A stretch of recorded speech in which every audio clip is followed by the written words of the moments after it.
You have probably heard a neighbor or a coworker casually say, they have $1 million saved for retirement, and you have probably felt your brain instantly label them as rich. You might even picture them as someone who has already won the game, because $2 million sounds like a number that should end all money stress. Then you hear someone else say, they have 3 million, and now your brain really locks in the fantasy, because 3 million feels like a private club number and not a normal person number. The problem is that most people are judging those numbers using feelings instead of scale, and scale is where the truth gets uncomfortable.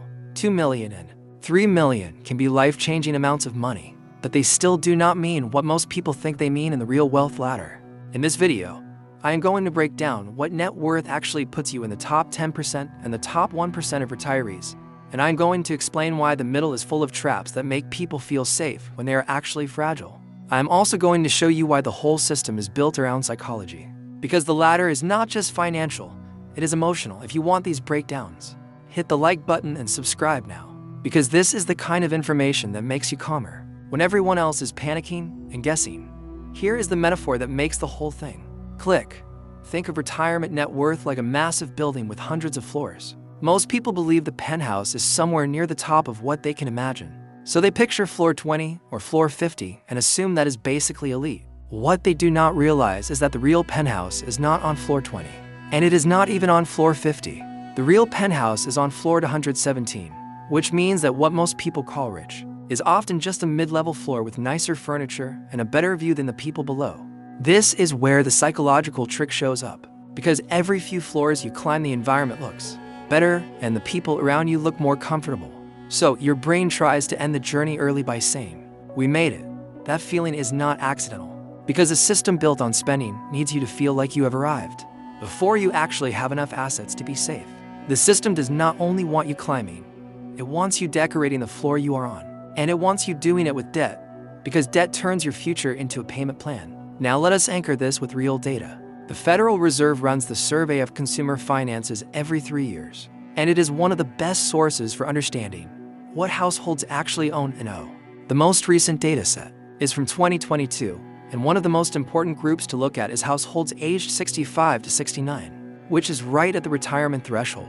In that group, the bottom 25% of retirees have a net worth of about $69,500 or less, and that includes everything they own, including home equity for the many retirees who own a home. When you hear that number, the natural reaction is to ask how someone can retire on $70,000 total. And the honest answer is that most of them cannot retire in the way people imagine.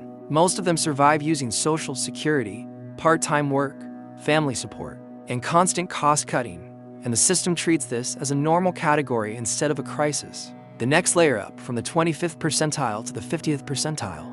I want to make this real with a story, because data alone can feel like a spreadsheet and not a life.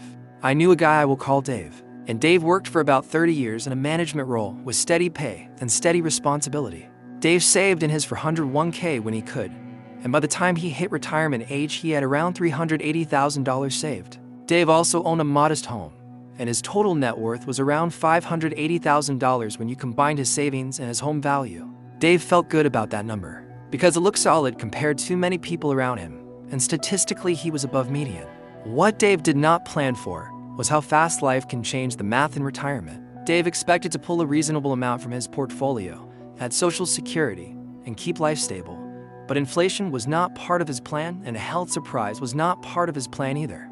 Dave had a medical issue a few years in, and even with insurance he had a large out-of-pocket cost that forced him to adjust his withdrawals. Once withdrawals rise and markets are uncertain, the pressure grows, and that pressure changes the choices a retiree feels forced to make. After several years, Dave went back to part-time work, not because he wanted to stay busy, but because the numbers stopped working the way he expected them to work. That is the part most people do not understand about the middle in retirement. Middle class used to mean you were basically fine as long as you were careful, but now middle class often means you are one surprise away from stress. In the next bundle, I am going to show you the numbers that break most people's mental model, including what it takes to be top 10% and what it takes to be top 1%. And the top 1% number is where your brain will try to call this fake, even though it is real. Now let us climb higher in the building, because this is where the illusion gets stronger and the truth gets sharper. The 75th percentile of retirees sits around $1.2 million in net worth, which means that if you retire with around $1.2 million, you are wealthier than 75% of retirees. That number feels like a finish line for many people because it creates a lifestyle that looks comfortable and it gives you the power to breathe. A retiree on that floor often has a paid-off home, a decent portfolio, and enough income from Social Security and investments to live without constant fear, especially if their health stays stable and their spending stays controlled. This is also the floor where people start to believe they have arrived, because the view is good and the daily life feels easier than it used to feel. The catch is that feeling comfortable and being elite are two different things, and most people confuse the two. Comfort can still be fragile when it depends on stable markets, stable health, stable cost, and a stable plan that assumes nothing goes wrong. Elite wealth is different because elite wealth can survive mistakes and surprises without changing the owner's lifestyle. Here is the number that snaps people out of their fantasy. To crack the top 10% of retirees by net worth, you need around $0.9 million. That means a retiree with $3 million is top 10%, not top 1%. And that distinction matters because top 10% still lives under the normal rules of money. Top 10% can still feel market stress, health costs can still matter, and inflation can still change what the future looks like. Top 10% is comfortable, but it is not untouchable. This is where you can picture a retirement party because it makes the psychology obvious. Someone retires, they get the watch, everybody claps, and somebody asks what the plan is. The retiree proudly says they have $3 million saved and they are going to travel, play golf, and enjoy life. Most people in the room treat that like a fairy tale because it is far above what they have and it deserves respect. At the same time, someone who has seen the real top knows that $3 million is not the penthouse because they know the building goes much higher than the floors most people can imagine. The reason this breaks so many brains is that the human mind is terrible at scale when it comes to money. Most people think about wealth in a straight line, so they assume $1 million is good, $2 million is twice as good, and $3 million is 3 times as good. Real wealth does not work like that because wealth changes your incentives, your choices, and your risk. When you move from $3 million to $20 million, you are not just adding more comfort. You are entering a different world where money becomes a machine, instead of a resource you manage carefully. Now we get to the top 1% threshold, and this is where most people's mental model shatters. To be in the top 1% of retirees by net worth, you need around $21.7 million or more. That is floor 217 in our building, and it is not a symbolic number. It is a real line in the data that represents a different level of financial power.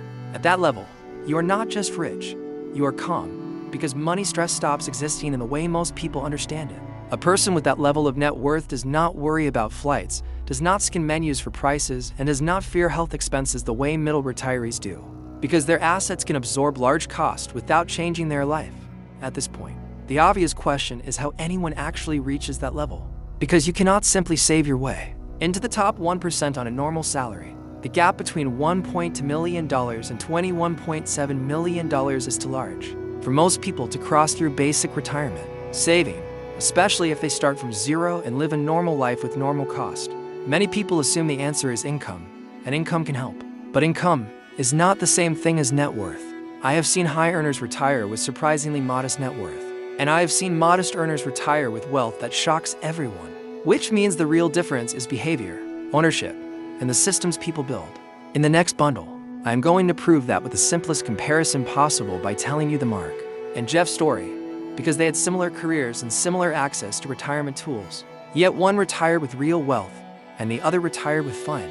And the reason why exposes the biggest trap in the entire building. Here is the story that shows how this works in real life. And it is painful because it is so normal. Mark and Jeff were both engineers, and they worked at the same aerospace company from the mid-1990s through about 2015. They had access to the same benefits, the same 401k plan, the same index funds, and they lived through the same market crashes, including the dot-com bust and the 2008 crash. They were both intelligent people, and neither one was secretly a genius investor picking magic stocks. Mark earned around $130 per year. Jeff earned around $150,000 per year. Jeff made about $20,000 more each year for about 20 years, which means Jeff earned roughly $400,000 more in gross income over the course of their careers. Most people assume Jeff retired richer, because most people assume income is the main driver of wealth. What actually happened is that Mark retired with around $7.2 million, while Jeff retired with around $1.8 million. And the reason for that gap was not luck, it was lifestyle design. Mark lived in a house that was reasonable for his income, and he focused on paying it off rather than upgrading every time his pay increased. Mark drove the same reliable car for a long time, and he treated car upgrades as a wealth leak instead of a reward. Mark maxed out his retirement contributions consistently, and he invested extra money in a taxable brokerage account because he understood that the goal was not to look rich, the goal was to own assets. Mark bought broad index funds and held them, and when the market crashed, he did not panic sell, because he treated crashes as part of the deal rather than proof that investing was broken. Jeff made more money, but Jeff also spent like someone who wanted to feel rich right now. Jeff bought a more expensive house, which locked him into higher ongoing cost and reduced his ability to invest aggressively. Jeff upgraded cars more often, and those upgrades felt like progress even though they were mostly depreciation disguised as status. Jeff took more expensive vacations and lived in a way that matched his income, which meant his savings rate stayed low even though his paycheck looked high on paper. Jeff was not irresponsible, because Jeff was doing what most people are trained to do, which is spend in a way that signals success. This is where the building metaphor becomes a weapon. Mark was focused on climbing floors by building assets, while Jeff was focused on decorating his current floor because the culture around him rewarded the look of success. The incentive structure of consumer culture is designed to pull you into spending as your income rises, because every raise comes with a new set of normal expectations. A nicer car becomes the new normal, a bigger house becomes the new normal, and a higher cost lifestyle becomes the new normal. Even though that lifestyle does not build net worth. Pause and comment moment number 1. If you have ever gotten a raise and felt immediate pressure to upgrade your lifestyle, I want you to pause and comment "I felt that," because that pressure is one of the biggest traps in modern wealth building. The system rewards consumption because consumption drives profits, and profits drive the wealth of the people who own the companies you buy from.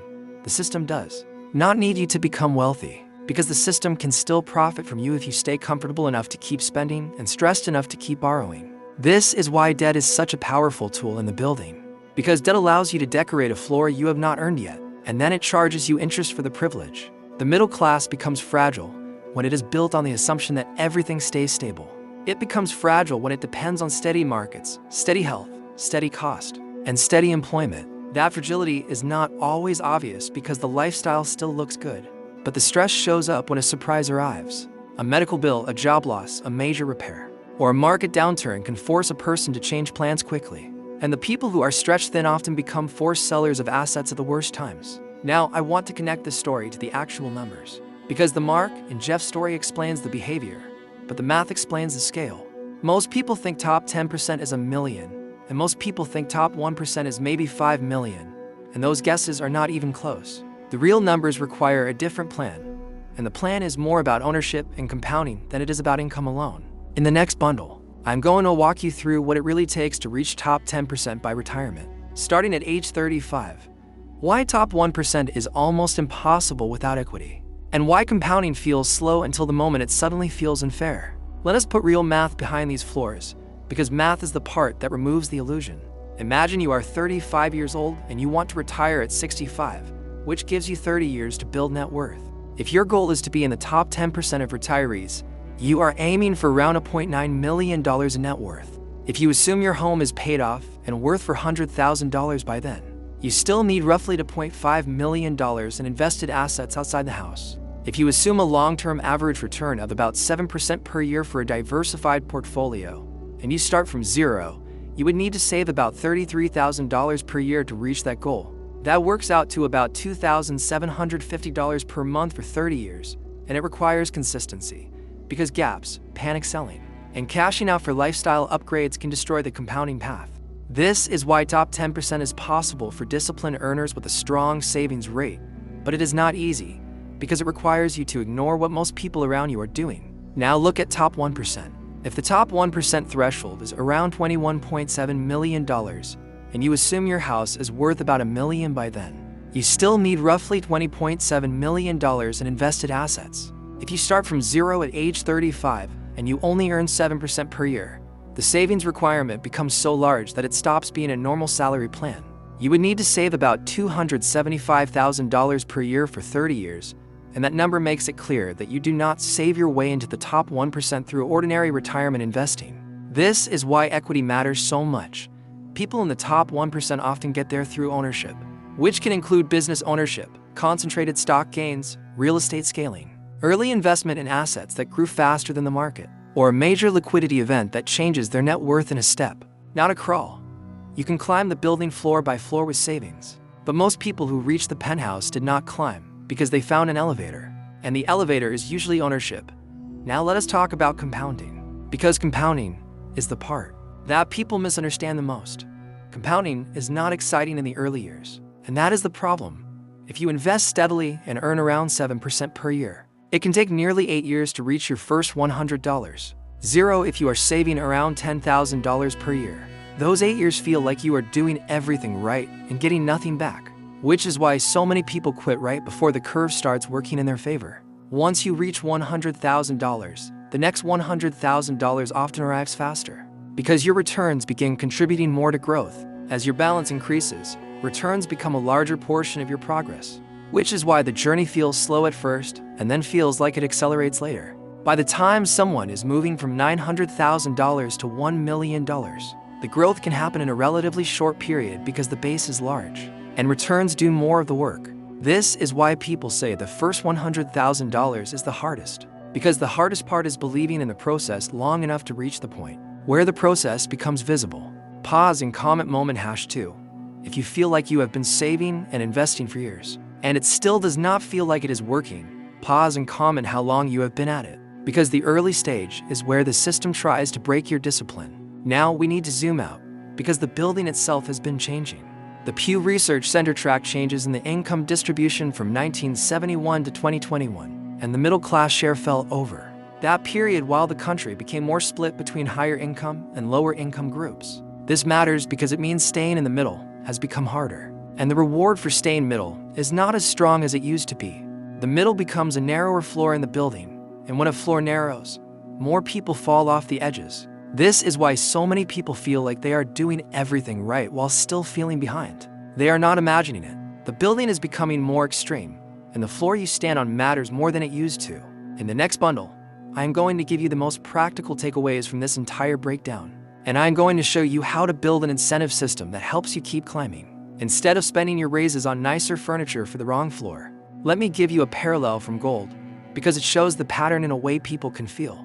In the late 1990s, some central banks sold a lot of gold. The most famous case is the Bank of England selling a big part of its gold near a low price. Later, gold went way higher.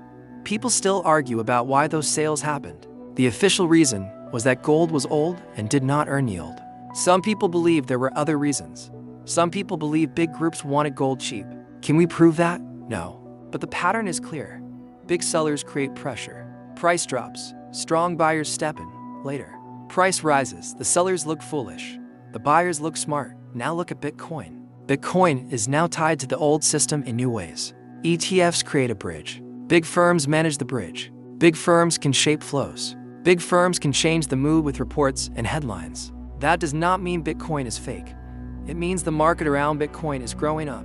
And growing up in finance often means more games, not fewer. And here's the part that should make you think. If Bitcoin was truly worthless, big money would ignore it. They would not care. They would not build products around it.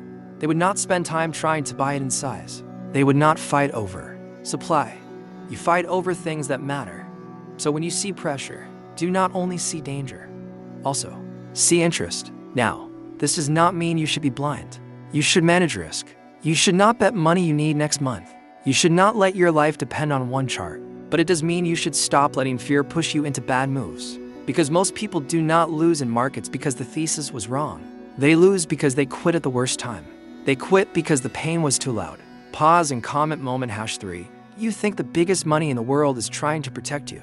Or do you think they are trying to shake you out? Comment your answer, because this is where the truth usually sits. Now we reach the end. We have two ideas at once. 1. Bitcoin can be real long-term. 2. Markets can still push it around short-term through pressure points. Bitcoin is a prize. MicroStrategy is a big pressure point. ETFs are a big bridge. Big players know how to use bridges and pressure points. So now we end with the one question that decides everything. In the final bundle, I'll ask it straight, and I want you to answer it in the comments, because your answer tells me if you're thinking like retail or thinking like the people who actually win. The final psychological trick is that the system rewards you socially for spending. which makes it easy to confuse status with security. People compliment the new car. They notice the nicer house, and they admire the trips, but they do not see your savings rate, and they do not see your debt. That social reward can become addictive, because it makes you feel like you are moving up even when your net worth is not moving up. This is one reason the middle is so dangerous, because the middle can look wealthy while still being fragile, and fragility often stays hidden until something breaks. The system also teaches people to celebrate reaching average, because average feels like safety, but average in retirement can still be risky. The median retiree net worth being under $400,000 is not a sign that the median is safe. It is a sign that many people are underfunded. A person who is slightly above median might feel proud, and they should feel proud. But pride becomes a problem if it turns into complacency. Complacency is what stops people from climbing to a level where surprises do not change their lives. This is why the building metaphor matters so much, because you can be on a floor that feels high compared to the ground, but still be far from the penthouse. The penthouse is not just a bigger number, it is a different state, because it is where money stops being a daily worry. Most people will never reach floor 117, and they do not need to reach it to live a good life. But they do need to understand that the building is taller than they think, because misunderstanding the building can lead them to make decisions that keep them fragile. Now let us be honest about what creates that fragility. Lifestyle inflation creates fragility because it converts income into permanent costs. Debt creates fragility because it turns future time into required payments. Emotional spending creates fragility because it steals the surplus you need to invest. The most powerful way to reduce fragility is to build a plan that increases your ownership over time, because ownership is what produces calm, and calm is what most people are really chasing. If this video helped you, I want you to do two things. I want you to subscribe if you want more breakdowns like this, because we are going to keep exposing money myths that keep people stuck.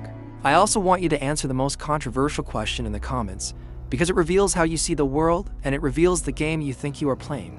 Do you believe the middle class is still a real finish line that leads to comfort? Or do you believe the middle class has become a trap that keeps people spending and borrowing while telling them they are doing fine? I want you to comment your honest answer, because this is the kind of question that separates people who climb the building from people who decorate the wrong floor. And if you want the next video, we are going to talk about the elevators in the building, which are the ways people build wealth that does not depend on wages alone. And once you see how those elevators work, you will understand why some people reach the top floors without ever looking stressed.